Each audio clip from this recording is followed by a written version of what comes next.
महत्त्वाची आपण बातमी पाहतोय। कॅबिनेटसाठी मंत्री अनुपस्थित, शिंदे नाराज असल्याची विश्वसनीय सूत्रांकडून माहिती समोर येते।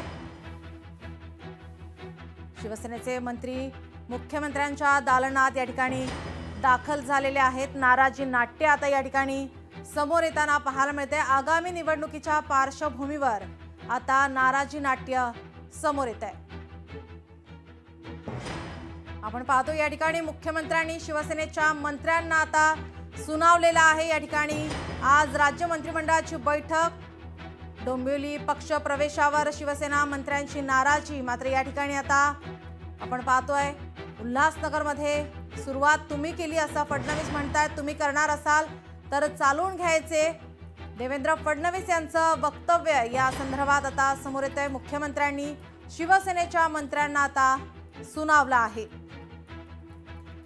आपल्यासोबत किशोरीताई पेडणेकर या फोन लाईन वरून जोडलेले आहेत। आपण पाहतो या ठिकाणी उल्हासनगरमध्ये अनेक या ठिकाणी इनकमिंग भाजपमध्ये सुरू असल्याचं पाहायला मिळतंय। डोंबिवलीमध्ये सुद्धा या ठिकाणी पक्षप्रवेश झालेला आहे। महायुतीतच आता हे नाराजी नाट्य आता समोर येताना पाहायला मिळतंय।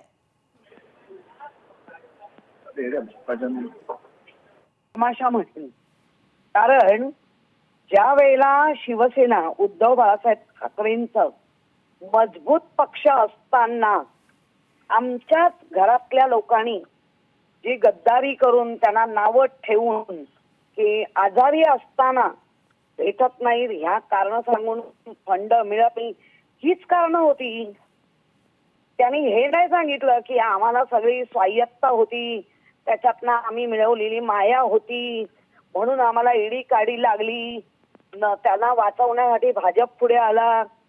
भाजपचं तर अख्ख्या देशात आपल्याला सगळं दिसतंय की त्यांचा मोठा पक्ष म्हणून ते काही करायला तयार असतात। मग आता का रडताय? आता घ्या समजून।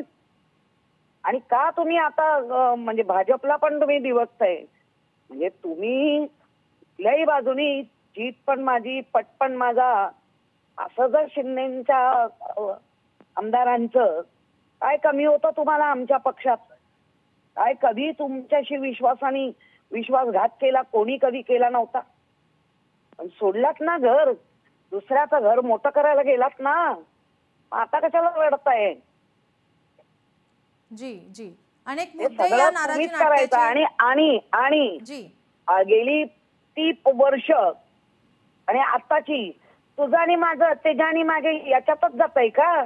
कधी लोकांचा विचार करणार आहात? जी जी अनेक मुद्दे या ठिकाणी नाराजी नाट्यावरून आता समोर येत आहेत। एक तर पक्ष प्रवेश असो किंवा निधी वाटप असो, या दोन्ही मुद्द्यांवरून आता या ठिकाणी महायुतीमध्ये कुठेतरी आता झुंपलेली पाहायला मिळते। आमच्यावर हेच आरोप करून गेले ना, मग का तुम्हाला तेव्हा लाल पायघड्या होत्या ना तुमच्या पायाखाली? त्या 15-20 दिवसात आधी 14 गेले, मग एकेकाला फूस लावून नेले ना। मग आता का रडताय? आता पण तेच आहे। मग आपल्या स्वतःच्या घराला आग लावून दुसऱ्याचं घर मोठं करायला जाणार, त्याला हेच मिळणार। जी आगामी निवडणुकीत काय वाटतं आता याचा फटका हा महायुतीला बसू शकतो का? आगाम बघा, निवडणूक हा भागच वेगळा आहे जी, तिथे मग सगळा वेगळा गोष्ट असते। पण आज महाराष्ट्रामध्ये जो घाण चिखल करून टाकलाय आणि तो चिखल करणारी आमचीच माणसं, पक्ष भाजप तेव्हाही होता पण आमच्याच माणसांनी केला ना। आजही आम्ही आमच्या माणसांनी म्हणतोय का? आमच्या म्हणजे म्हणतात ना, खाऊन पिऊन सगळं जे बाळसं आलं ते बाळासाहेबांमुळे आणि उद्धवजींमुळे। कारण बाळासाहेब 12ला गेल्यानंतरही यांची प्रगती झाली आहे। जी जी धन्यवाद किशोरीताई, आपण दिलेल्या या प्रतिक्रियेसाठी। आपण पाहतोय लोकशाही मराठी, ऐका, पहा, जागरूक रहा।